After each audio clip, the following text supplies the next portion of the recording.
du Rav Luria sur Purim, et on va donc voir comment le Rav Luria explicite les enseignements de la Gemara et du Zohar sur Purim, mais notamment ce qu'on va essayer de voir ce soir, c'est la manière dont il va interpréter une Gemara bête, c'est une Gemara dans la Masechet Megillah, qui est tout à fait étrange. Cette Gemara nous donne, on va dire comme ça, une information qui a priori ne nous concerne pas. Et plus que justement elle ne nous concerne pas, c'est justement pour ça qu'elle va précisément nous intéresser. Ce que la Gemara nous enseigne, vous le voyez ici dans le texte, j'amène tout de suite le Rambam qui cite la Gemara en question, dans la Masechet Megillah, et qui nous dit la chose suivante, que tous les livres du Tanakh, mais pas de la Torah, mais des Nevi'im, des Ketuvim, c'est-à-dire tous les prophètes, tous les hagiographes, tout cela, atidin le itbatel limot HaMashiach, vont s'annuler, vont être effacés au moment de l'époque messianique. C'est-à-dire, nous dit le Rambam, que l'enseignement de la Gemara, qui est très surprenant, nous dit qu'en fait, le canon biblique tel que nous le connaissons aujourd'hui va complètement changer. Au lieu d'être, comme nous l'avons jusqu'à présent, formé de 3 grandes parties, la Torah, le Pentateuque, puis ensuite les prophètes, et enfin les hagiographes, mais tout ça, ça va disparaître, et il va ne rester que les 5 livres de la Torah. C'est ce que dit la Gemara.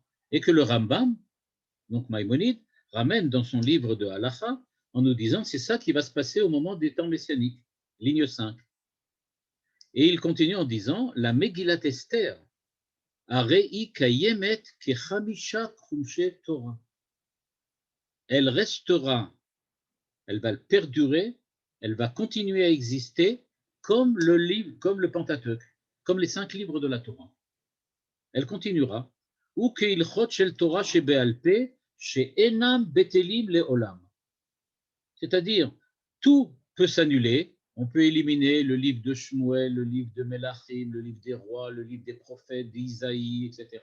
On peut éliminer le livre de Teilim. Tout ça, on peut l'effacer. On n'a plus besoin. On n'a plus besoin de Teilim, on n'a plus besoin des proverbes, on n'a plus rien besoin. La seule chose qui va rester, le Pentateuque, Bereshit, Shmot, Vaikra, Bamidbar, Dvarim, et Masechet, et Megillah, et la Megillah d'Esther. Le Rambam continue en disant Ve'afalpi shekol zikaron atzarot yitbatel, à part ça, autre chose encore. Et bien que la commémoration de tous les malheurs qu'Israël a subis va disparaître, on ne commémorera plus aucun malheur, aucune catastrophe, c'est-à-dire les jeûnes, des choses comme ça, tout ça, ça va disparaître. Aval yemei Purim lo yitbatlu. Mais les jours de Purim, la fête de Purim, elle continuera éternellement. C'est-à-dire, nous dit en fait le Rambam, et quand il le dit pas simplement théoriquement, il nous dit que c'est ça, effectivement, la halacha, c'est ça qu'il faut respecter d'après la Torah.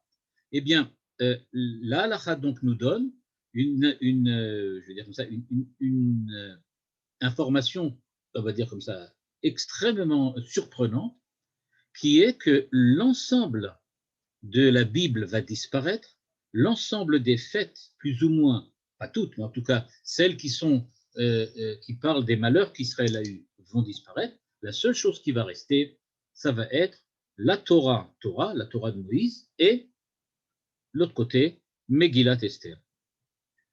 Le Ra'avad, donc qui est le Rabbi Avraham ben David de Posquière, un Français bien de chez nous, et donc lui, qui n'était pas d'accord avec le Rambam, et il a écrit un commentaire, il a écrit des notes sur le Rambam, qui sont en général imprimées en même temps, et le Ravad de Posquière écrit, bien que l'enseignement du Talmud nous dit qu'effectivement, tous les livres du Tanakh vont être effacés, et que tout ce qui fait, etc., ça va être effacé, lo yitbatel davar mikol asfarim, she'en sefer she'en bo limud.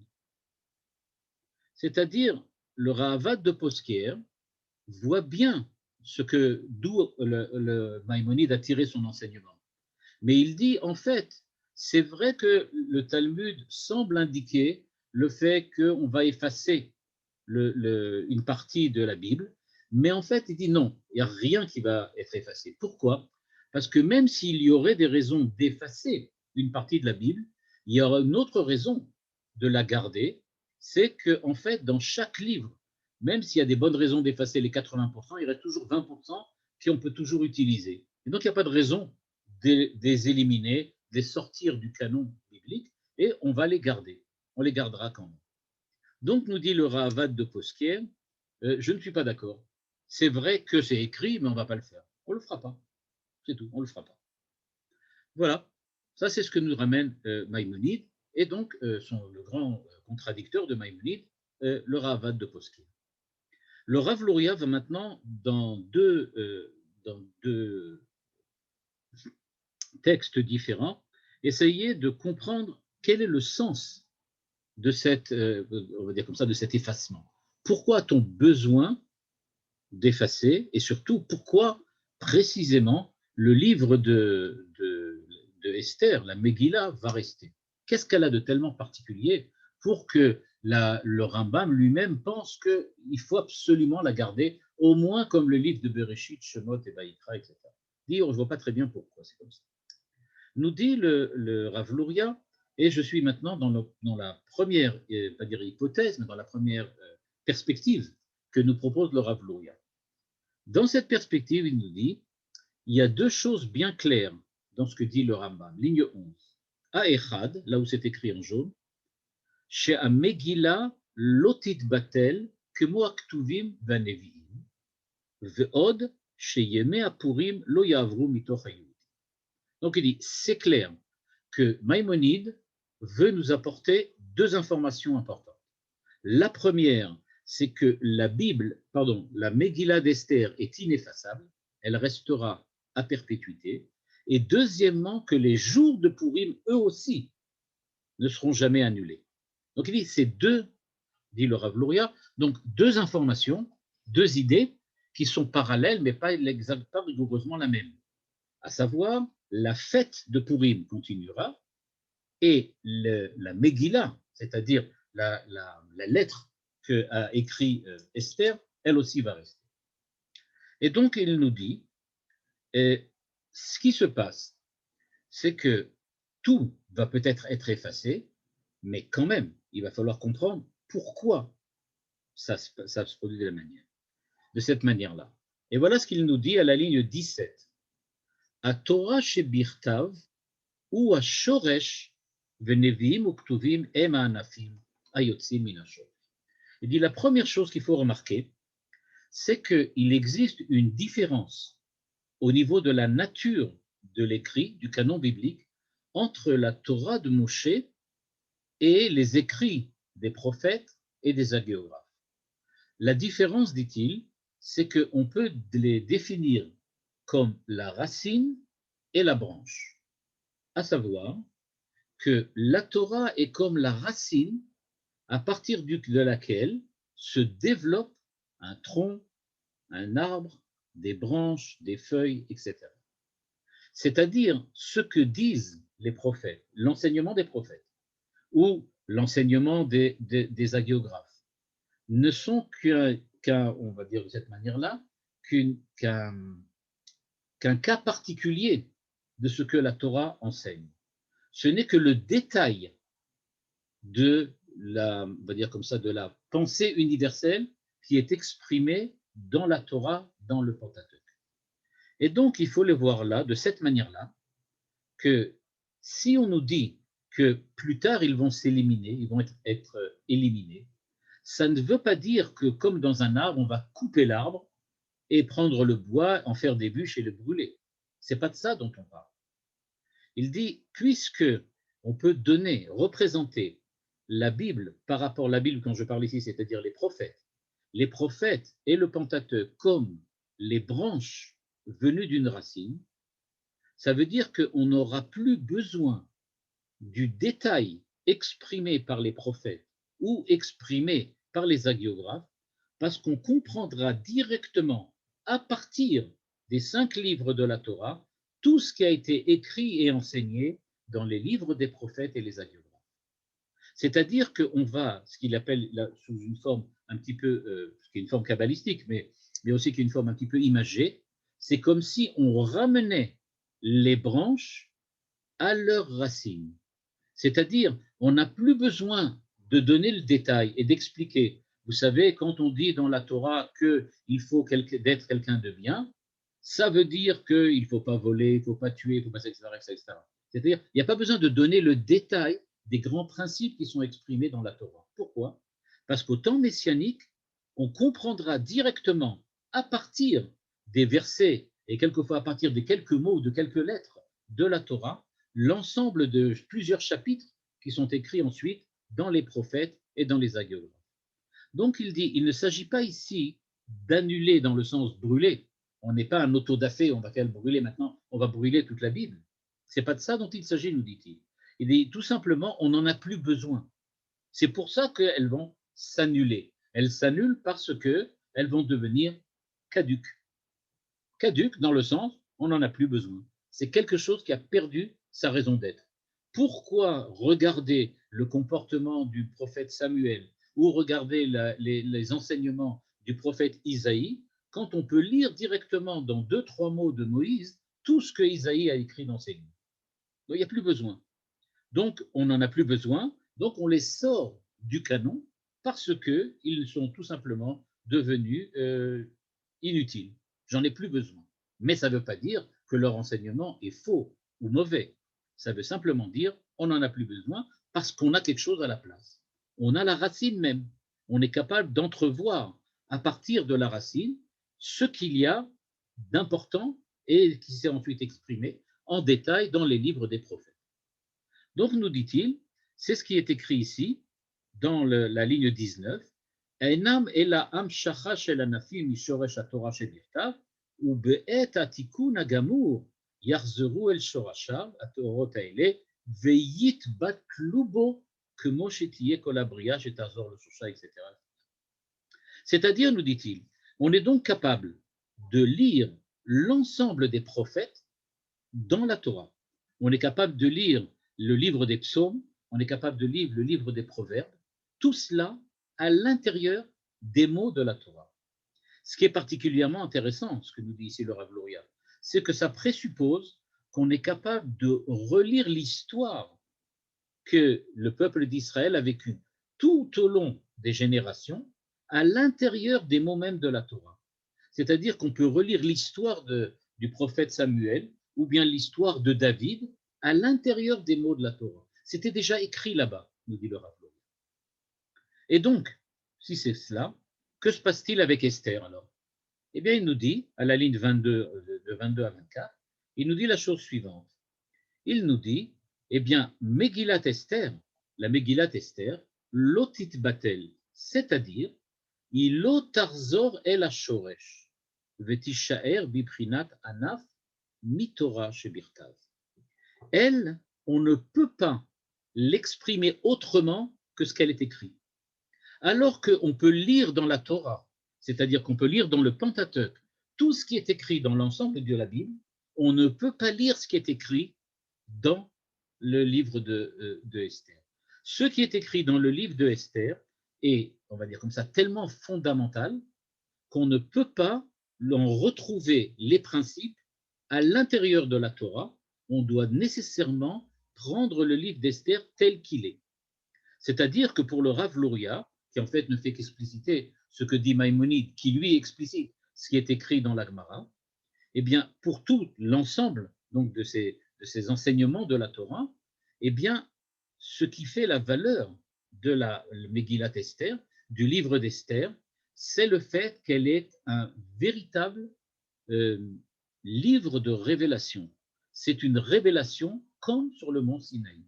On a assisté, en fait, pour la première fois de l'histoire, à un renouveau du Sinaï, et c'est pas pour rien que, par exemple, certains enseignements du Talmud nous disent que le jour de Purim, c'est le jour où a été fondée la Torah Sheba'al Peh, c'est-à-dire la Torah orale. On est véritablement arrivé, parvenu à quelque chose qui ressemble à la révélation divine sur le mont Sinaï. Et donc, nous dit le Rav Luria, il va falloir comprendre qu'est-ce que ça veut dire. À la ligne 25, il commence à préciser.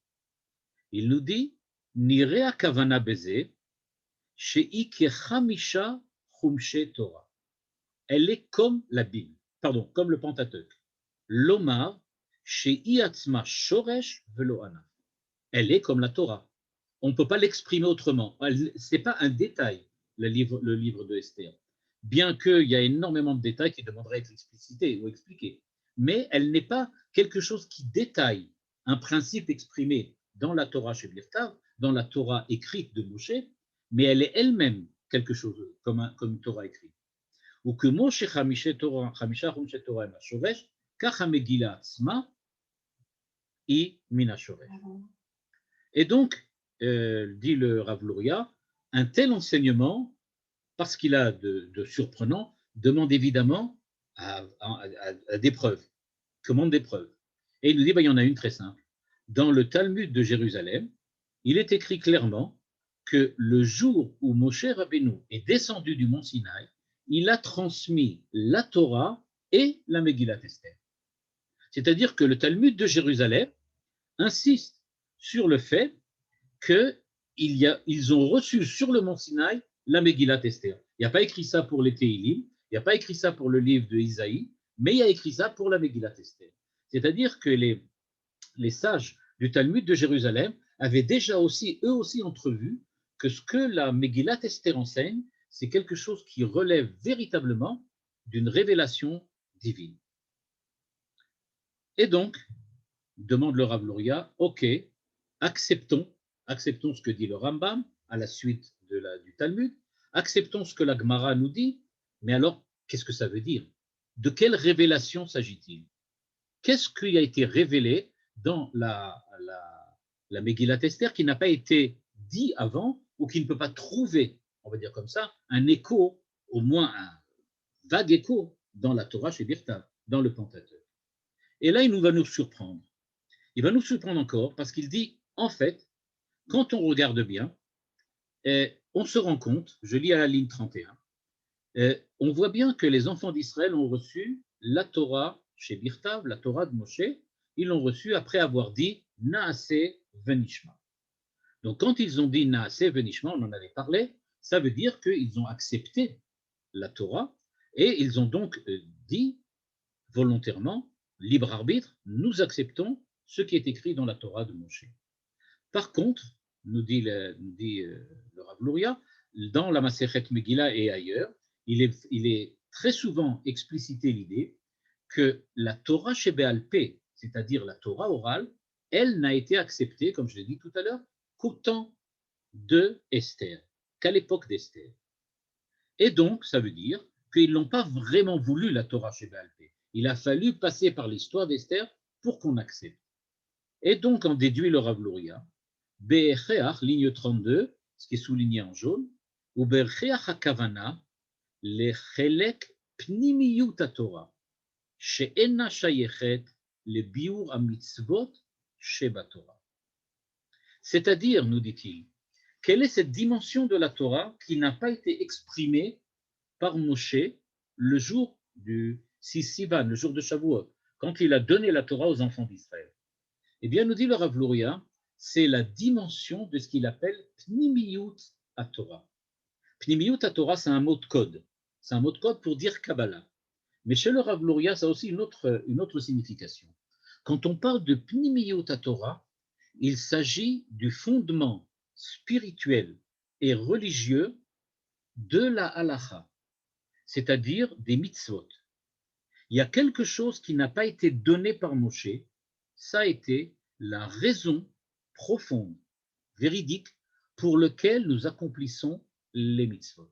Nous avons eu le détail des mitzvot. J'aurais dit nous avons eu la technique, le côté technique des mitzvot. Comment fait-on un tzitzit? Comment fait-on un talit? Comment fait-on des tefilin? Tout ça, Moshe l'a exprimé, l'a explicité. Mais il ne nous a pas dit dans la Torah pourquoi le fait-on?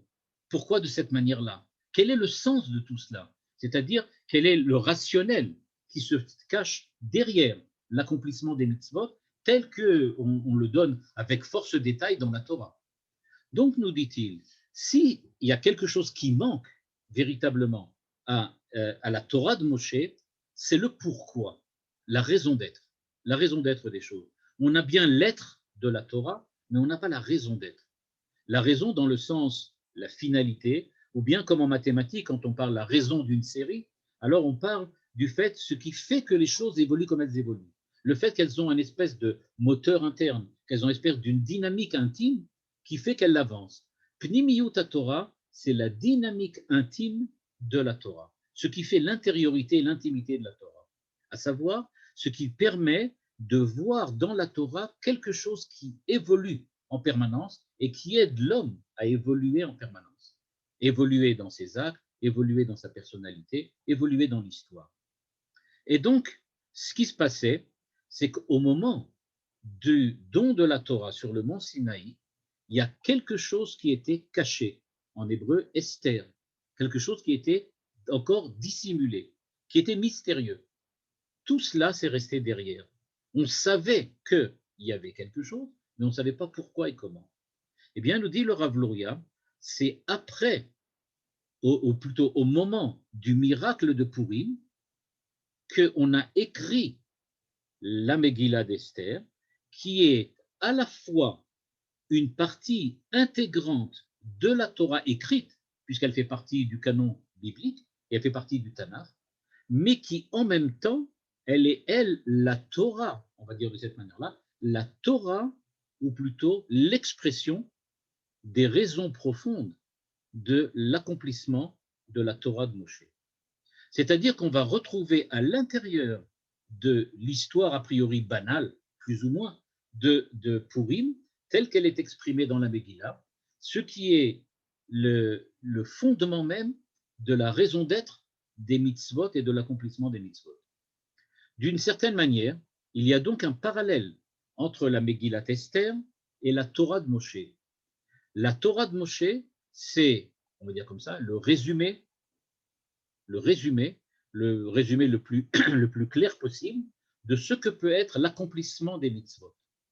La Megillat Esther, c'est le résumé le plus parfait possible du pourquoi de l'accomplissement des mitzvot. C'est cela ce qu'on retrouve dedans. Et donc, il nous dit à la ligne 1, Be'ofen shemevoar, she Torah shebirtav, shoresh le Torah shebe'alpe, ou Megillah dina que Torah shebirtav, shoresh le sodot à Torah. Et donc, à partir de la Megillat Esther, on est capable de comprendre le pourquoi, ce qui fait l'intimité de la Torah. À partir de la Torah elle-même, on peut comprendre tout ce qui est écrit ensuite dans les prophètes, parce que ce n'est que l'expression des mitzvot. Ok, ça explique, nous dit le Rav Luria, pourquoi, ou la nécessité, on va dire de cette manière-là, la nécessité de préserver la Torah telle qu'elle est, c'est-à-dire de préserver, la Megillah telle qu'elle est, c'est-à-dire la préserver, lui donner sa valeur. Maintenant, que se passe-t-il au niveau de la fête de Purim? Quelle est la dimension particulière que prend la fête de Purim? Il nous dit à la ligne 3, donc toutes les fêtes de la Torah, en fait, toutes, elles sont, elles aussi, l'expression d'une certaine racine, c'est-à-dire elles sont l'expression d'un certain principe. Et quel est le principe qui est à la base des fêtes? Eh bien, dit le Rav Luria, c'est le Shabbat. C'est-à-dire qu'il nous dit à la ligne 4, les etata sheyesh yemechol ve'ime Shabbat ne'emra parashat Hamoadim le'amshir kedusha shel Shabbat al chelek mi'imot achol. En fait, toutes les fêtes qui sont imposées par la Torah sont des fêtes dont la Kedusha, la sainteté, provient du Shabbat. Si on veut parler de la fête de Pessah, de Shavuot ou de Sukkot, c'est l'expression du Shabbat à une certaine époque de l'année, dans une certaine époque de l'histoire. On parle de Shavuot parce que le Shabbat s'exprime par le don de la Torah et que quand on veut dire Shabbat d'une certaine manière, par exemple de la manière don de la Torah, alors on trouve Shavuot. Si on veut dire le Shabbat en tant qu'expression de la liberté, alors on appelle ça Pesach. Et si on veut dire le Shabbat en tant qu'expression de la Hashgachat Hashem, de la providence divine, alors ça s'appelle Sukkot. Mais c'est Shabbat. C'est Shabbat en tant que Sukkot, Shabbat en tant que Pessah ou Shavuot. Donc il dit, ce qui s'est passé, c'est qu'il y a un déplacement, ce qu'ici on appelle un détail, le détail du Shabbat. Le détail du Shabbat, quand on essaye de l'exprimer sous un certain angle, sous une certaine facette, alors ça devient une fête. Et donc, un certain jour de la semaine, qui n'est pas un Shabbat, brusquement prend une dimension shabbatique grâce à l'expression shabbatique qui s'appelle Shavuot et qui tombe au milieu de la semaine quelque part. Donc, nous dit le Rav Luria, de la même manière que la Bible, les prophètes, expriment les grands principes qui sont dans la Torah Shebirtav, dans le Pentateuque, de la même manière, il y a les fêtes qui expriment tout ce que le Shabbat peut dire. Parce que le Shabbat, c'est aussi le don de la Torah. Quand Dieu a fixé que le Shabbat, ce sera un jour de repos pour l'homme, c'est-à-dire un jour dans lequel il peut se remettre en relation, en contact avec la Torah, eh bien, ça veut dire qu'en fait, le Shabbat exprime le don de la Torah au niveau de ce qui se fait chaque semaine. Comment fait-on pour recevoir la Torah chaque semaine? Eh bien, on fait cela le Shabbat. C'est la dimension du Shabbat. Et quand on veut parler seulement de l'expression étude de la Torah sans directement lier ça à Shabbat, alors on a ce qu'on appelle Shavuot. Par contre, dit-il en bleu, la ligne 5, Omnam, Yemé Apurim, she'enam yamim shel shvitat melacha, אלא ימים שמאירים בהם אורות נעלמים אינם ענף של שבת. יש להם מדרגת עצמית, אור עצמי, ולכן גם בעת שיהיה כולו שבת לא יתבטל. Et donc, nous dit-il, parallèlement, de la même manière qu'au temps messianique, il n'y aura plus de jours de semaine, parce que nous vivrons un Shabbat permanent, on en avait parlé dans un des cours précédents, dans lequel toute la semaine allait devenir Shabbat. Il dit donc de la même manière que la semaine va redevenir ce qu'elle a toujours été, elle va redevenir Shabbat, de la même manière, eh bien, on serait attendu à ce que le jour de Purim se réintègre à l'intérieur du Shabbat, et donc il n'y ait plus besoin de fêter un jour spécial qui serait le jour de Purim pour fêter une certaine dimension du Shabbat. Nous dit le Rav Luria, en fait, ici il faudrait faire le parallèle avec Hanouka, mais je ne le fais pas, c'est les trois petits points que vous voyez après le bleu, là il parle de Hanouka, et donc en fait, ce que dit le Rav Luria, c'est que le jour de Purim n'est pas l'extension du Shabbat. Il n'est pas en relation avec Shabbat, parce que on l'appelle pas Mikra et Kodesh, on l'appelle pas Shabbat Shabbaton, il n'est pas en relation avec Shabbat. Il a son propre chromatisme, sa propre teinture. Il n'est pas un Shabbat, il est autre chose qu'un Shabbat. Parce que nous dit-il, les fêtes, on les appelle Mikra et Kodesh.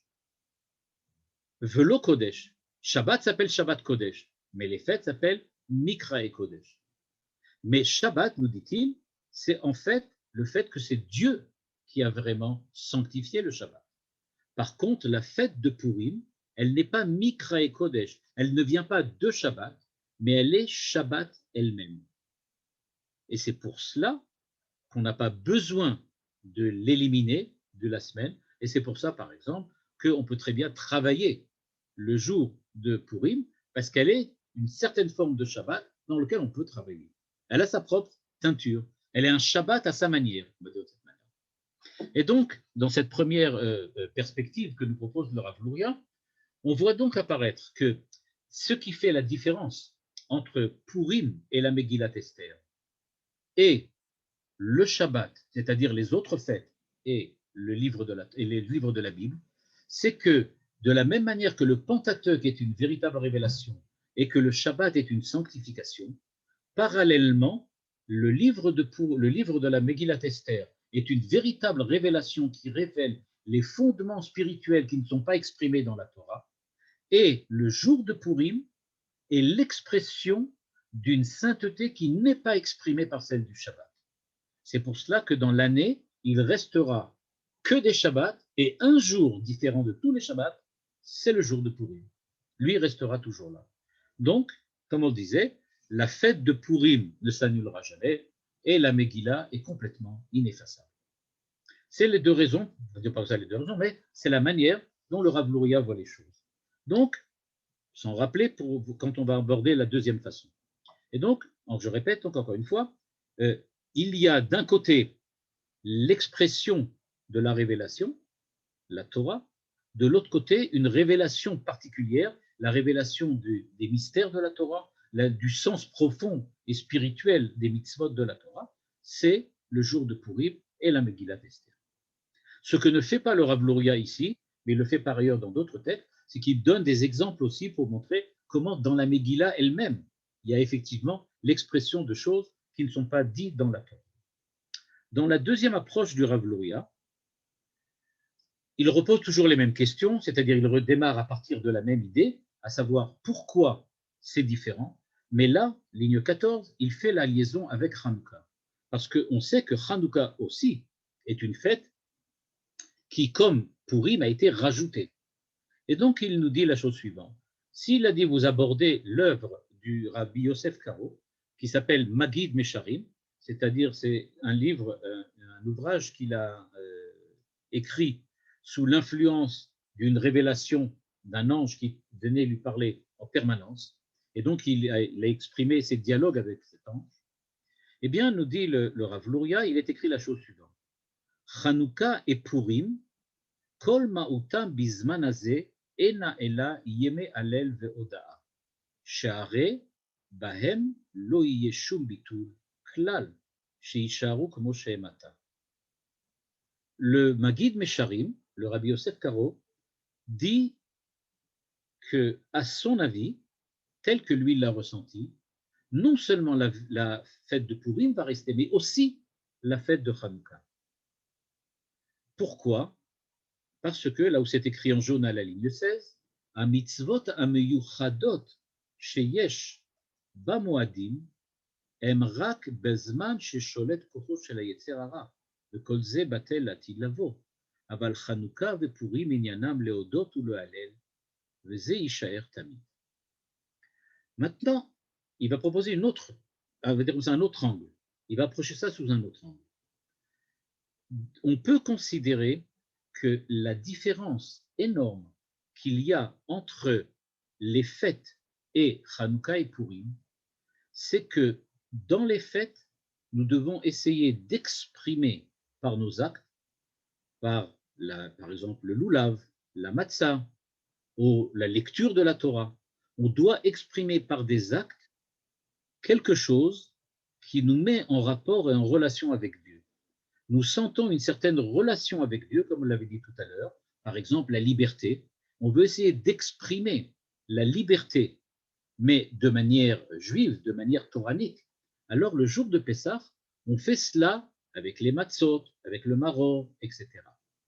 Donc, quand on essaye d'exprimer les mitzvot, les fêtes sont encore liées, et je fais évidemment allusion à ce qu'on a dit tout à l'heure, et donc elles sont donc liées avec les mitzvot techniquement parlant. Il faut manger des matzot fabriqués d'une certaine manière. Il faut tenir un loulav qui a une certaine forme, qui a une certaine taille, qui a un certain nombre de branches, qui est composé à partir de 4 parties, 4 composantes bien différentes. C'est-à-dire que dans le cadre de la mitzvah, on essaye de montrer la valeur particulière que cette fête nous induit grâce à des actes bien définis. Par contre, nous dit le Rav Luria, quand il s'agit de Hanouka ou Purim, tout ce qu'on y fait n'a pas de valeur en tant que technique de ce que l'on fait, mais de valeur en tant que c'est l'expression des remerciements et des louanges que nous adressons à Dieu. Nous exprimons nos louanges par la Seouda, par la joie, par la lecture de la Megillah, ce que la Gemara appelle Pirsoumanes. Tout le but de la joie de Purim, tout le but de l'allumage des bougies à Hanouka, c'est exprimer notre joie, nos louanges et nos remerciements à Dieu. Il n'y a pas de valeur particulière à la menorah en tant que telle. Elle est la façon dont nous remercions Dieu. D'une certaine façon, je vais donner de cette manière-là, schématique, on pourrait peut-être voir cela de la manière suivante. Dans les fêtes, l'indication de ce que l'on doit faire vient de Dieu directement. Dieu nous dit voilà ce qu'il faut faire pour rentrer dans l'état d'esprit qui est l'esprit de la fête. Tu vas manger des matzot, c'est ça qui va te rentrer dans l'esprit de Pessah. Par contre, dans le cadre de Purim et de Hanouka, c'est pas que Dieu nous dit tu lis la Megillah pour rentrer dans l'esprit. C'est que je suis déjà dans une atmosphère de remerciement, de louange. Et c'est ces remerciements et ces louanges que j'exprime maintenant avec, par exemple, la menorah qu'on allume à Hanouka ou la Megillah que l'on lit. Pourtant, dit le Rav Luria, il y a quand même un problème, c'est qu'il y a certaines fêtes où il n'y a pas tellement de mitzvot. Mais en tout cas, c'est ce que dit le Rabbi Yosef Karo. Et donc, nous dit le Rav Luria, il va falloir qu'on approfondisse un peu cette idée-là, à savoir, qu'est-ce que ça veut dire exprimer le Hodot ou le Hallel sans faire d'un acte particulier. Et pour cela, il va ramener une seconde source, qui est l'enseignement du Midrash qui s'appelle Psikta Rabbati. Et dans ce texte, il y a écrit quelque chose d'absolument exceptionnel. Il y a écrit la chose suivante, ligne 20. Ba'olam hazeh, Ayu Israël dvekim lakadosh baruch hu, sheneemar, vatem advekim Hashem elokechem chayim kulchem hayom. Aval la'atid lavo הם הובים ודומים לקדוש ברוך הוא, מה הקדוש ברוך הוא אש אוכלה, כמו שכתוב, כי השם אלוקיך אש אוכלה הוא, אף הם הובים אש אוכלה, כדכתיב, והיה אור ישראל לאש וקדושה ללאה. Nous dit le Rav Luria, pour comprendre ce que dit le Rabbi Yosef Karo, il faut remarquer quelle est la différence entre aujourd'hui, c'est-à-dire l'époque anté-messianique, et plus tard, l'époque messianique.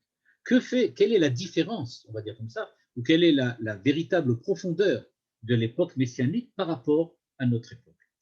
Et il nous dit qu'il faut faire la différence entre deux états bien particuliers dans lesquels l'homme est en relation avec Dieu. Le premier état est ce qu'il appelle par le mot devekut, adhésion, et le second par le mot bitoul, on va dire plutôt comme ça, s'anéantir en, s'annihiler en. Il y a être adhéré à Dieu ou s'annihiler en Dieu. On sait que le terme en Dieu a été utilisé notamment au Moyen-Âge aussi, très très souvent. Mais quand on veut dire ici s'annihiler en Dieu, c'est pas du tout la même chose que adhérer. Et il nous donne la différence. La différence, elle est que adhérer à Dieu, ça correspond à un mariage dans lequel on dit qu'il y a l'homme, il y a la femme, et qu'ils sont liés en relation entre eux, et que la relation qui les lie entre eux, et qui leur donne la force de rester ensemble et de former un couple, c'est ce qu'on appelle devekut, l'adhésion. Chacun veut être avec l'autre. Le mari veut être avec la femme veut être avec le mari. C'est un petit peu comme une espèce de relation covalente en chimie, dans lequel il y a une espèce de transport d'énergie entre les deux, par exemple, les électrons. Et donc, les deux molécules. Et donc, il y a ce qui se passe, c'est qu'il y a véritablement quelque chose qui fait qu'il y a une attirance dire comme ça, mutuelle entre l'homme et la femme, qui fait qu'ils restent ensemble. Le fait qu'ils soient ensemble, ce n'est pas une donnée, c'est l'acte. Ils font quelque chose, ils agissent. Ils ont tous les deux quelque chose à donner et quelquefois à prendre, et c'est ce qui permet cette relation particulière entre l'homme et la femme. C'est ce qu'on appelle adhérer. Quand on dit dvekut b'Hashem, par exemple dans la chassidoute, on parle de la dvekut, l'adhésion à Dieu, ça correspond toujours à une relation active entre Dieu et l'homme. L'homme veut être avec Dieu et Dieu accepte d'être proche de l'homme. Il y a donc quelque chose. Chacun des deux fait la moitié du chemin pour pouvoir être ensemble.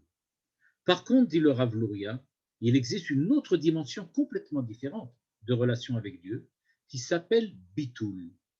C'est-à-dire que la personne ne se voit plus du tout comme attirée par l'autre. Ce n'est pas la femme qui est attirée par le mari ou le mari qui est attiré par la femme. Mais dans la notion de bitoul, d'annihilation, il ne s'agit pas de quelque chose de négatif. mais au contraire de positif. C'est comme quelqu'un qui ne voit plus aucune raison d'être pour lui, qui ne soit pas son partenaire. Je ne vis que par l'existence et la présence de mon partenaire. C'est pas que je suis attiré par lui, c'est-à-dire indépendant, avec mes propres valeurs, avec ma propre force, mon autonomie et mon énergie. Mais je vois que toute mon énergie, toute mon autonomie ont perdu complètement leur sens. Je n'ai que de l'énergie qui m'est donnée par l'autre et je n'ai plus aucune autonomie parce que tout ce que j'ai vient de lui, vient de mon partenaire. Et donc, dans ce cas, ce qui s'appelle l'annihilation, bitoul, donc dans le langage de la chassidoute, c'est donc, nous dit le Rav Luria, chez Aish Bechinat Ain, chez Eno Metziut Leatzmo. J'accepte dans cet état-là de perdre complètement mon indépendance. Je suis complètement voué, donné à Dieu. Je n'ai plus aucune valeur en tant que telle. Mais ce n'est pas parce que je considère que je me suicide, mais au contraire, j'ai une tellement grande valeur que ce n'est pas la mienne, ça ne peut pas être la mienne. C'est quelqu'un qui découvre que tout ce qu'il a, c'est jamais lui qui l'a eu, c'est quelqu'un qui lui a donné en permanence. Je suis en fait le produit d'un don permanent de Dieu.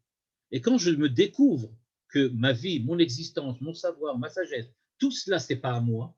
En fait, c'est un don de Dieu, un don en permanence, un don gratuit, peut-être, que Dieu me fait. Eh bien, je découvre que moi, je ne suis plus rien par moi-même. Donc, c'est pas que je suis rien, mais nous dit le Rav Luria, c'est que je ne suis rien, les atzmo, par moi-même. C'est pas à moi. Ce que j'ai ne m'appartient pas. Tout appartient à Dieu. La reine, lo shayach baem yichud lin 27. C'est pour ça qu'il n'y a pas d'unité possible chez Ze Noéla, chez Em Nifradi Mishorshab, velo chez Kol Echad batel le Shorshu. Et donc, nous dit le Rav Luria, il y a une énorme différence entre les deux cas, ou entre les deux états. Dans l'état de Bitoul, je n'ai pas besoin de m'unifier avec l'autre, parce que lui et moi, on est au départ la même chose, puisque moi, je suis rien sans lui. Puisque je suis tout ce qu'il est, donc je n'ai pas besoin de m'unifier à lui, je suis tout simplement l'expression de lui. C'est lui qui s'exprime par moi. Donc, je suis un petit peu transparent. Je suis un peu comme un canal par lequel il s'exprime. Alors, quand il s'exprime par rapport à moi, ça prend la teinture que j'ai, mais la teinture, c'est rien. C'est simplement l'expression particulière de l'autre. Et donc, Dieu s'exprime par moi, je suis donc Batel.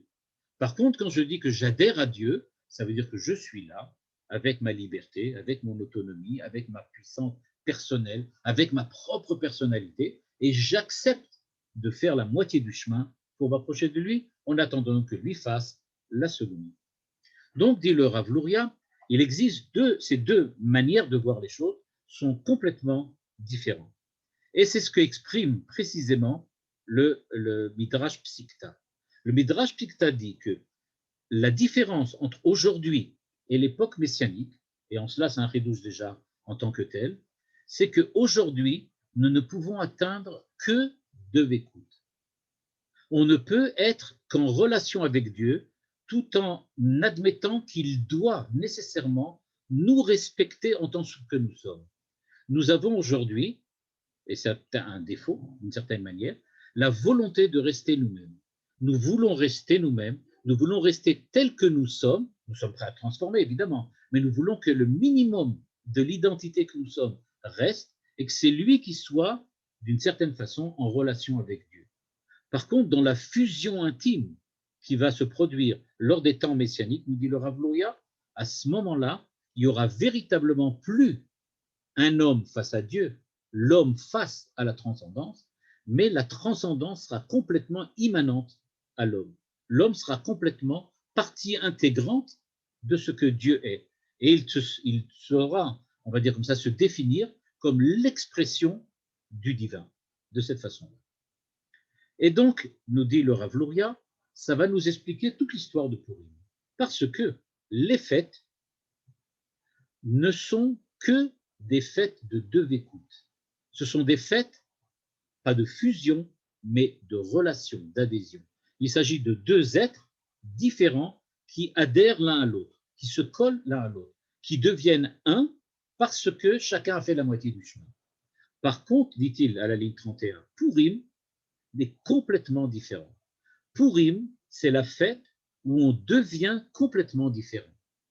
On exprime en se démasquant, ou quelquefois en se masquant, qui on est vraiment, c'est-à-dire l'expression de Dieu. Toutes les fêtes, nous dit-il, ne sont que l'expression, on va dire, idéalisée, idéale de la devekut, c'est-à-dire de la relation interpersonnelle qui se crée entre l'identité humaine et l'être divin. Par contre, quand on parle des temps messianiques, alors à ce moment-là, on doit seulement conserver Purim, parce que Purim n'est pas la fête de la Dvekut, elle est la fête de la fusion.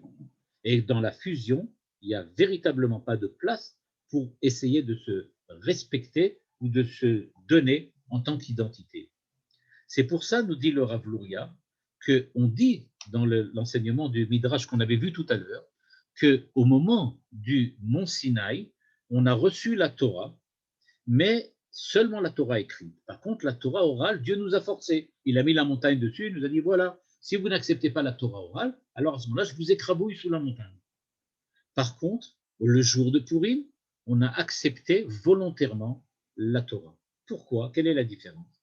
Parce que dans le mode, on va appeler ça le mode adhésion, eh bien, au départ, le jour du don de la Torah, on était prêt à adhérer à Dieu, mais pas à disparaître.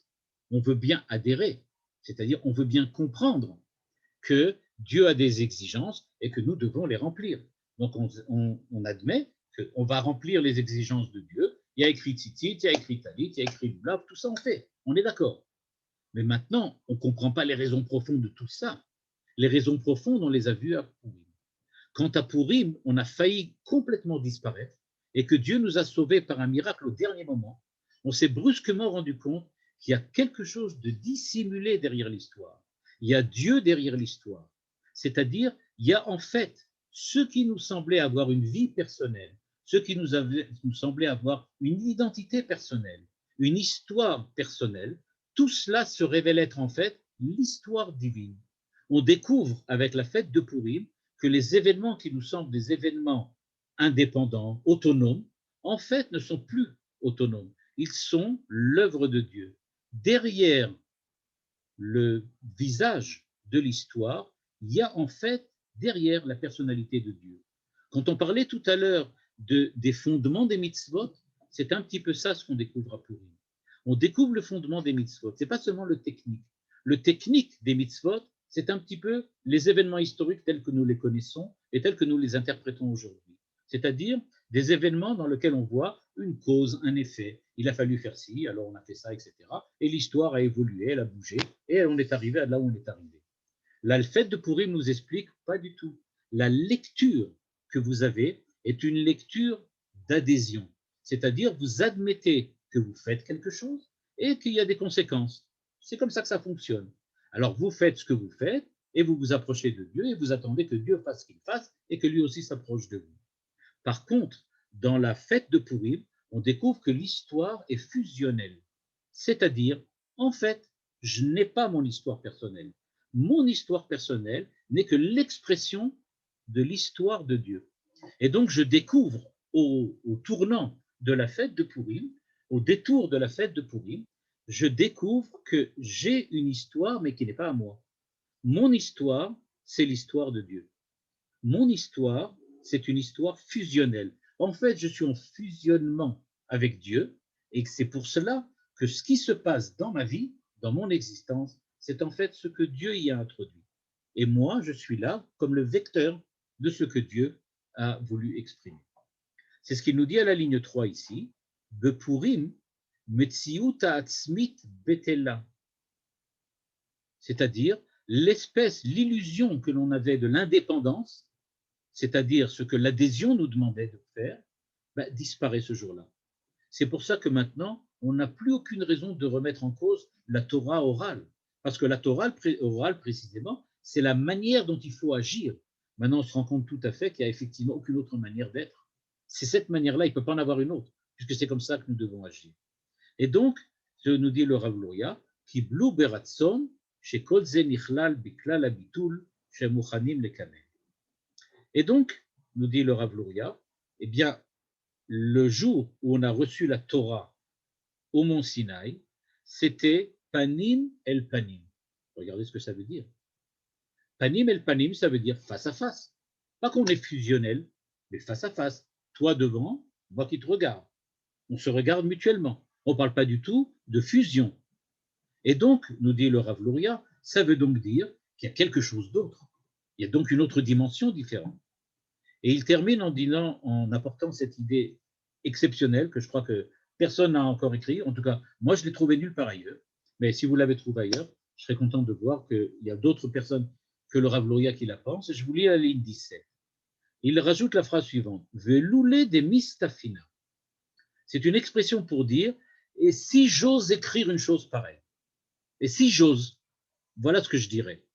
Yesh lomar, שזה הטעם שלא נתגלה להם אהרון עם הקרובים בבית שני, שלא היה זה מחמת חיסרון, אלא מחמת מעלתם, שהגיעו לבחינה עליונה יותר, כי אהרון והקרובים מורים על הדבקות, והם התעלו לבחירות, לביטול גמור, שזה נעשה על ידי מרדכי. Il y a une idée, pardon, il y a quelque chose qui est clair. Dans le premier temple, il y avait l'arche et il y avait les tables de la loi. Dans le second temple, il n'y avait ni arche, ni table de la loi. A priori, nous dit le Rav Luria, tout le monde interprète ça comme une espèce de chute spirituelle. On avait le droit, on était digne d'avoir les tables de la loi durant le premier temple. Lors du second temple, on n'était pas du tout digne de cela. C'est pour ça qu'elles ont disparu, parce que nous en étions pas dignes. Le Rav Luria dit, si j'oserais, alors je dirais que c'est le contraire, parce que le second temple intervient après l'histoire de Mordechai. Et donc, de quoi s'agit-il?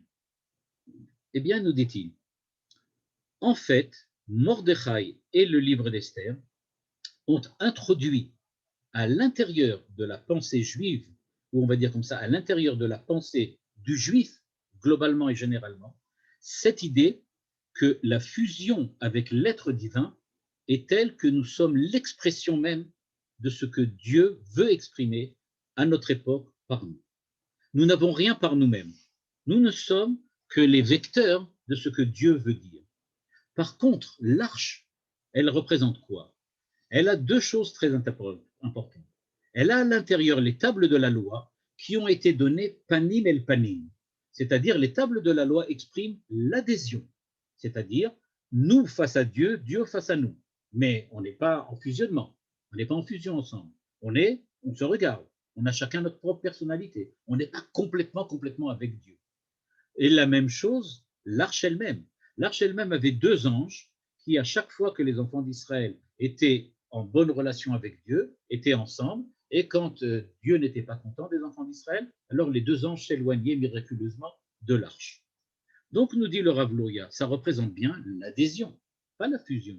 L'adhésion comme l'homme et la femme. Il y avait un homme, une femme, ils étaient proches, ça voulait dire que tout va bien, ils s'étaient éloignés, ça veut dire que ça va mal. Alors pourquoi n'y avait-il pas d'arche au moment du second temple? Parce que, dit le Rav Luria, il y avait le passage déjà de Mordechai. Et ce passage de Mordechai a induit que maintenant on a dépassé cette notion d'adhésion pour commencer à vivre selon le mode de la fusion. Et quand on est selon le mode de la fusion, on n'a tout simplement pas besoin ni de l'arche, ni des tables de la loi. Ça voudrait dire, dit-il, que le deuxième temple est plus important que le premier. Le premier n'est que le temple de l'adhésion, alors que le second est le temple de la fusion. Et donc, d'après lui, et je dis, j'ai encore vu personne qui l'a dit de cette manière-là, eh bien, d'après cette vision des choses qu'il a, ça voudrait donc dire que le dévoilement, la révélation de la Torah chez Béal Pé, le dévoilement de la Gemara, des Chidushim, c'est ça ce qu'on appelle la fusion avec Dieu. Quand les Chachamim arrivent à exprimer ce que dit la Torah, bien que la Torah ne l'ait pas dit. Pourquoi? Parce qu'ils sont le vecteur de la révélation de la Torah. La Torah chez Béal Pé, ce n'est pas des choses qui ont été rajoutées ou surajoutées à ce que la Torah dit, mais c'est quand Dieu continue de parler. Il y a dans un autre texte, le Rav Luria le dit en disant Kol Gadol Velo Yasaf. Il est exprimé dans la Torah, dans le livre de Shemot, que quand la Torah a été dévoilée, pardon, les enfants d'Israël ont entendu une grande voix, Kol Gadol, une voix forte, d'Elo Yasaf qui ne s'arrêtait jamais. Et pourquoi ne s'arrêtait-elle jamais, dit le Rav Luria? Parce que les Chachamim ont continué d'être le vecteur de la révélation divine, qu'ils ont continué à révéler ce que la Torah voulait dire, mais qu'elle n'a pas eu le temps, ou qu'elle n'a pas voulu à l'époque, et qu'elle dit maintenant par l'intermédiaire des enfants d'Israël, des Talmidei Chachamim, qui disent et expriment ce que Dieu veut. Donc, en résumé, Purim a introduit la Torah Sheba'al Peh, la Torah orale. Purim a introduit la relation fusionnelle avec Dieu, dans laquelle l'homme admet ne pas être ce qu'il est ou ce qu'il pense être, mais il n'est seulement ce que Dieu veut qu'il soit. Je ne suis que ce que Dieu veut que je sois. À ce moment-là, je suis dans un état de fusion, et cet état de fusion me permet de peut-être faire quelquefois des chidushim et de dire et de retrouver peut-être dans la Torah ou même plus au-delà de la Torah ce que la Torah voulait dire. Et c'est pour ça donc, je termine, et c'est donc pour ça que le fait de Purim ne peut pas s'annihiler, puisqu'on est complètement avec Dieu, c'est la fête du complètement avec Dieu, la fête de la fusion avec Dieu. Il n'y a donc pas de possibilité d'annuler, puisqu'il n'y a rien de mauvais là-dedans. Tout est à prendre. Par contre, dans les autres fêtes, elles ne sont que d'un face-à-face. Il manque encore cet aspect fusionnel, et c'est pour ça qu'elles vont disparaître là, Tiglabo. Voilà pour le moment. Bevakasha. Si vous avez des questions, avec plaisir. Moi, je vous ai écrit une question, Rav. Bevakasha. J'ai écrit ma question, Rav. Ah, vous avez écrit la question. Pardon, je n'ai pas eu le temps de lire encore. C'est pas grave. Qu'est-ce que vous écrivez? On ne dit pas Hallel à Purim. Non, non, pas celle-là. À Jérusalem, Purim a lieu Shabbat. Quel sens pour le Rav Luria? Ah là, ça c'est compliqué. Le fait que Purim ait lieu Shabbat, c'est justement qu'on ne peut pas le garder Shabbat. C'est ça ce que ça veut dire. C'est-à-dire que Shabbat et Purim et Shabbat ne fonctionnent pas ensemble. Purim, c'est un autre Shabbat. C'est pour ça que quand Purim tombe Shabbat, alors on fait tout sauf Purim pendant Shabbat. On essaie de faire alors la Megillah, on l'a fait avant, la Seuda, on l'a fait après, on garde juste Alanissim. Ah d'accord, ok. On garde Alanissim, tout ce qui nous reste. Merci, Rav. Je peux poser une question? À part le fait qu'on ne dit pas Hallel Shabbat à Purim, et ce qui me froisse dans cette histoire, c'est que la fusion de Mordechai, enfin de toutes les choses, ça n'explique pas pourquoi ils sont restés en Khutzlaretz, pourquoi ils sont restés en Paras, qu'il est devenu le sar de Achashverosh. Et ils ne sont pas revenus en Israël. Tout à fait. Mais d'abord, pas tout de suite. Mais on sait que c'est grâce à lui qu'il y a eu ensuite la construction du temple. C'est lui qui a fait, la Gemara le dit, dans beaucoup de la Gemara, le Midrash, disent que c'est grâce à l'intervention de Mordechai qu'ensuite il avait suffisamment d'influence pour faire construire le temple, avec Koresh, Dariavesh, etc. Tout ça, c'était une suite de rois. Donc il a oui, joué un rôle important à l'intérieur de la construction du temple. Alors, ils ne sont peut-être pas revenus de suite, bon, mais il y avait quand même une certaine importance. À part ça, il faut aussi voir que la véritable valeur que le Rav Luria découvre à l'intérieur de la fête de Purim, c'est aussi une valeur qui est liée à peut-être d'autres aspects de Purim dont je ne parle pas ici, et dont lui parle, mais on n'a pas le temps de tout voir ici en une heure. C'est qu'on remarque par exemple qu'il faut Chayav Idish Libesume ad Deloyada. C'est-à-dire qu'il existe une possibilité de se saouler, de boire, jusqu'à ne plus savoir, ne plus connaître. Alors, la première interprétation courante, c'est de dire jusqu'à ce que tu perds connaissance. Tu perds la raison de la connaissance. Mais la deuxième explication, qui est celle que le Rav Luria utilise, elle dit que, en fait, qu'est-ce que ça veut dire loyada? Ça veut dire que tu dépasses la connaissance habituelle. Tu arrives à un lieu dans lequel ce qui fait l'adhésion d'habituel, qui est la connaissance, est dépassé pour devenir un dépassement de la connaissance. Et on se déguise aussi, par exemple. Pourquoi se déguiser? On n'est plus les mêmes. Mais d'un autre côté, quand on se déguise, on dit qui on est. Donc c'est une manière de se dissimuler pour se dévoiler. C'est ce que fait Pourim. La fête de Pourim, c'est une dissimulation. L'histoire est une dissimulation pour nous faire révéler que derrière l'histoire, il y a autre chose. J'aurais une question, c'est possible? Merci. Oui, donc Elie Guèze. On sait que donc ce monde est Esther Panim. À Pourim, on parle d'Astir Esther Panim, une forme de double voilement. On sait que la fête de Pourim va continuer après le Mashiach. Donc la question que je me pose, c'est qu'il y aurait donc une forme de révélation messianique au moment du Mashiach. Et lorsque, du fait que la Megillah continue à exister, est-ce qu'il n'y aurait pas un deuxième niveau de révélation qui se ferait après le Mashiach? Oui, il y a une deuxième révélation. Je crois qu'on en avait parlé une fois, mais ça demanderait d'être étudié pour en lui-même. Et je vais donner un exemple qui est dans l'école du Gaon de Vilna.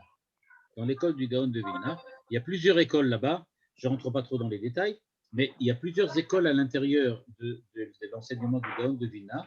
Et une des écoles insiste sur le fait que après les temps messianiques, il viendra une époque où on va comprendre que la Torah de Moshe, il lui manquait une certaine dimension. C'est cette dimension que le Rav Luria appelle la dimension des Sodot, c'est-à-dire les dimensions du sens profond des mitzvot. C'est la Torah de Adam Arishon, et c'est celle-là qu'on va étudier et découvrir après les temps messianiques. C'est-à-dire qu'au temps messianique, on va réadhérer à Dieu, et à ce moment-là va se révéler ce qu'il avait expliqué dans la première approche, à savoir la Torah d'Adam Arishon, celle qui dépasse Moshe, la Torah de Moshe. Cette Torah-là, on la découvrira, dit le Gaon de Vilna, seulement après les temps messianiques. C'est une autre dimension. Merci, c'est super. Merci beaucoup. On a l'impression que cette notion de fusion ne concerne pas les êtres humains tels qu'ils sont avec leur liberté. S'il y a fusion, ça n'est plus un être humain comme on le connaît. Comme si cette notion de fusion, elle n'était faite que pour la fin des temps et pas pour les temps actuels. Oui, c'est vrai et moins vrai. C'est vrai que ça ne correspond pas toujours à la façon dont on a l'impression de voir les choses, mais pour le Rav Luria, quand on parle ici de fusion, il s'agit de prendre véritablement, c'est une espèce de décilement, comme ça, un décilement des yeux, c'est-à-dire une possibilité de découvrir qu'effectivement, si je suis dans un monde créé par Dieu, c'est-à-dire qu'il existe une relation permanente entre le créateur et la créature. Parce qu'à partir du moment où on admettrait, à tort, que la créature n'est plus en relation avec le créateur, à ce moment-là, on rentre dans un monde de nature, et un monde de nature, c'est un monde sans Dieu. Et donc, pour garder la présence divine, on se doit de voir qu'il existe une relation permanente. Mais qui dit relation permanente dit que ce que je suis ou ce que je fais, c'est en fait, d'une certaine façon, en permanence en relation avec le divin. C'est donc accepter d'être une créature. Il y a beaucoup d'enseignements chez Manitou qui rappellent cette idée-là.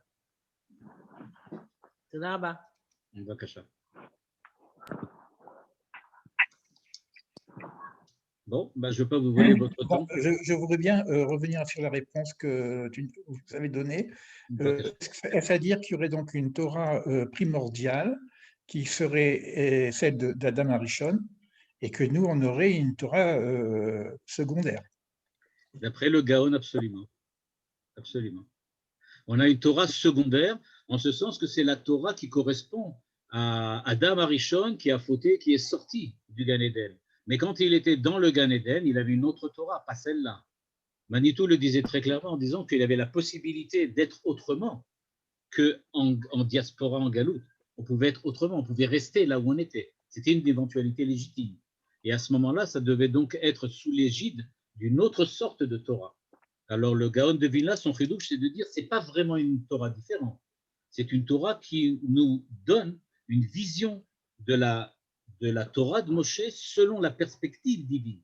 et pas seulement une vision de la Torah de Moshe selon la perspective humaine. Il dit, c'est ça qu'on va récupérer la Tid Lavo. Donc, ce n'est pas complètement déconnecté, mais ce n'est pas non plus la même chose. Super. Merci. Pardon, je voulais une précision, s'il vous plaît. Oui, quand on dit que Moshe, Ouaya, Panim, c'est-à-dire il était en fusion, lui, avec Akadosh Baruch Hu. C'était Ouaya Minsinor. Il était, ou Bitel et Atmo, il s'est complètement annihilé, Moshe. Non. Panim el Panim, ça veut dire qu'il était toujours là. C'est ça ce que ça veut dire. Panim el Panim, ça veut dire qu'il était toujours là. Il était donc face à Dieu, face à la transcendance. Je ne veux pas rentrer dans les dimensions philosophiques, bon, c'est trop compliqué de faire ça maintenant en quelques minutes. Mais quand on est face à la transcendance, ça veut dire qu'on n'est pas, on va dire comme ça, on n'est pas de l'être de la transcendance. On est de l'être qui perçoit. On n'est pas de l'être qui est. Donc, on n'est pas EST, quand même. On n'est pas de la transcendance. On est face. Donc, c'est complètement différent. Et c'est de ça que c'était la relation de Moshe. Et dans le Balatania, on dit ça de manière très bien en disant qu'en fin de compte, Moshe, c'est pas, il ne faut pas voir ça tellement grand. Il dit ça correspond seulement à la sphira de Netzar dans l'Olam Abria. Oh, il y a encore pas mal de choses au-dessus. On peut encore dépasser largement tout ça. Alors, Mordechai, il a dépassé Moshe, quoi. Mordechai a dépassé Moshe. Peut-être pas qu'il n'a pas dépassé Moshe dans la manière dont il était, mais il a dépassé Moshe dans la façon dont il a indiqué qu'il y avait un au-delà de Moshe. Comment il a dépassé, c'est qu'il a indiqué l'au-delà. C'est comme toujours lumineux et différent. Comment est-ce que vous réagissez au fait que je voudrais appliquer ça au verset Alken Yazov Ish Vidbak Bishto? Ce serait le moment de, si vous voulez, l'adhésion. Ve'ayu le Basar Echad, la Dvekut. La Dvekut, oui. Le bitoul. Basar Echad, à ce moment-là, ça serait véritablement une fusion. C'est le bitoul. Peut-être qu'il faudrait dire, mais le Rav Luria considère que quoi qu'il puisse produire entre un homme et une femme, ça restera toujours au niveau de l'adhésion, jamais de la fusion.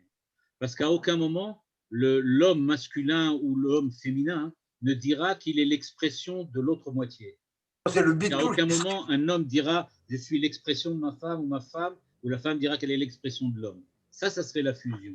C'est-à-dire que je ne suis plus là.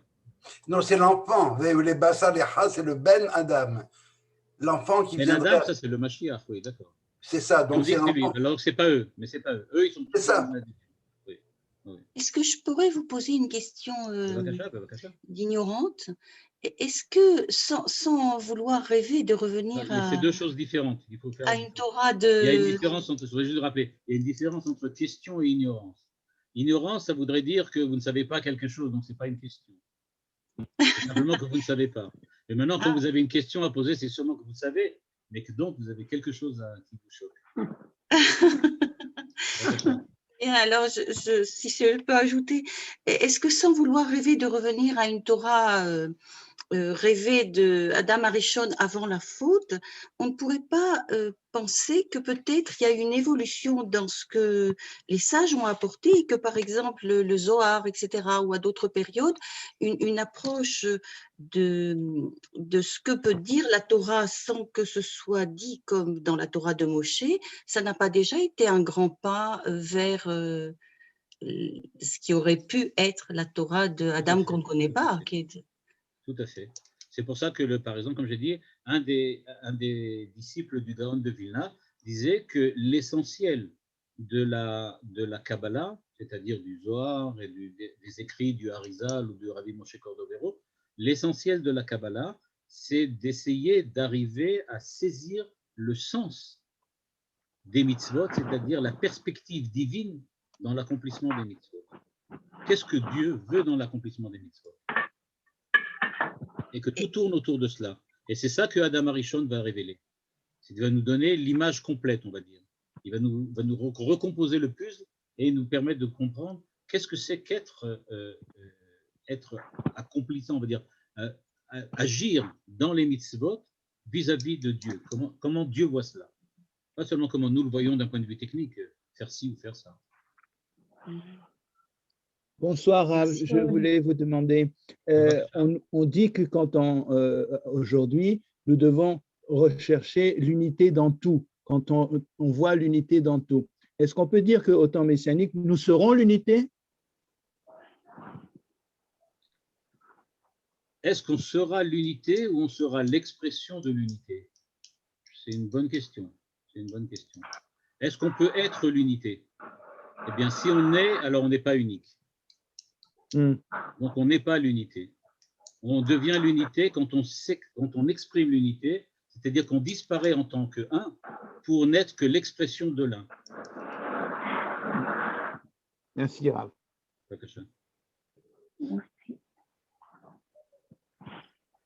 Tov, c'est la Erev Tov et bonne continuation. Erev Tov, Purim Tov. Purim Sameach. Purim Sameach à tout le monde. Purim Sameach. תודה רבה. תודה רבה, פורים שמח. תודה, פורים שמח.